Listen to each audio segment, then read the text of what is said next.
Calculate the length of BC. Well, this is BC here, it's the missing side. And as we've been given two lengths and no angles, this is a Pythagoras question.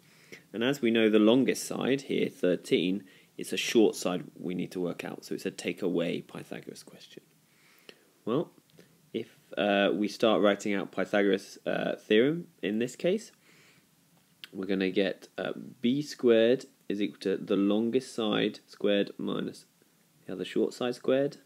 So b squared in this case is going to be x, so that's x squared.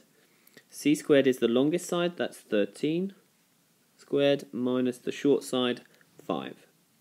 Now always make sure that you have got the long side squared minus the short side squared. Let's do the squaring. 13 squared, 13 times 13 is 169. Take away 5 squared, 5 times 5 is 25. Next, do the take away. 169 take away 25 is 144. Now that's x squared, so we want x, so we have to square root 144. If I do that, the answer comes out, do that on my calculator, 12 meters.